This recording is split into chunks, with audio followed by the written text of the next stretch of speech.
সুনামগঞ্জের আশ্রয়ণ প্রকল্পের একটি ঘরে আগুনে একই পরিবারের 6 জনের মৃত্যু হয়েছে। সোমবার রাতে জয়শ্রী ইউনিয়নের শিমের খাল আশ্রয়ণ প্রকল্পের একটি ঘরে আগুনে বাবা, মা এবং 4 সন্তানের মৃত্যু হয়। ঘটনার তদন্ত করছে সিলেট পিবিআই এর একটি দল। প্রায় 4 বছর আগে পরিবারের সদস্যদের নিয়ে জয়শ্রী ইউনিয়নের শিমের খাল আশ্রয়ণ প্রকল্পে আসেন ভূমিহীন মোহাম্মদ এমারুল। মাছ ধরে জীবিকা নির্বাহ করতেন তিনি। সোমবার রাতে হঠাৎ তাদের ঘরে ধোঁয়া দেখতে পেয়ে এগিয়ে আসেন প্রতিবেশীরা।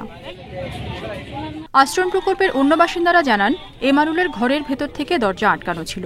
পরিবারটিকে আগুন থেকে বাঁচাতে ঘরের দরজা ভাঙার চেষ্টা করেন তারা। আগুন সারি ঠিনে উপরে ধরে নাই, ভিতরে জ্বলতেছে। তখন আমরা কি করছি, এই যে ঘরের দর এই যে বড় ওই যে মশলা টাকা ফাটা আসছিল, ওই ফাটাগুলা লইয়া কেউ সাবল লইয়া দরজা ভাঙবার চেষ্টা করছি। যদি কারেন্টের আগুন হয়ে যায় তাহলে তো পুরা গ্রাম পুড়ে যাবে।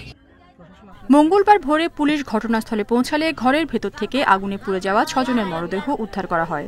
নিহতরা হলেন মোহাম্মদ এমারুল, তার স্ত্রী পলি আক্তার ও তাদের 4 শিশু সন্তান পলাশ, ফরহাদ, ফাতেমা ও ফারুক। একটা রিমোট এরিয়া, একেবারে রিমোট এরিয়া, ছোট্ট একটা দ্বীপ। খবর পেয়ে আমার পুলিশের সার্কেল এসপি, ওসি এবং ইউনো সাহেব আসছেন, এসে তারা দেখেছেন। এরপর আমি খবর পেয়ে আমিও এখানে এসেছি। জেলা প্রশাসক জানান, ঘরে থাকা 6 জনই আগুনে নিহত হলেও পাশের রান্নাঘর ক্ষতিগ্রস্ত হয়নি। ঘরের দরজাও ভেতর থেকে বন্ধ ছিল। আগুনের কারণ এবং আর্থিক বা অন্য কোনো কারণে তারা আত্মহত্যা করেছে কিনা সেটি তদন্ত করা হচ্ছে।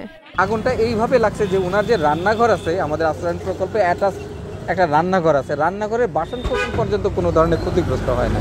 যদি ওনারা আমাদের কাছে কোনো ধরনের সাহায্য সহযোগিতা চাইতো, যদি অর্থনৈতিক বা আইনগত কোনো কারণে এই ঘটনাটা ঘটে থাকে, তাহলে পরে আমরা হয়তো ব্যবস্থা নিতে পারতাম। হাওর বেষ্টিত আশ্রয়ণটিতে 34টি ঘর ছিল। আগুনের হতাহতের ঘটনা তদন্ত করছে সিলেট পিবিআই। Independent news.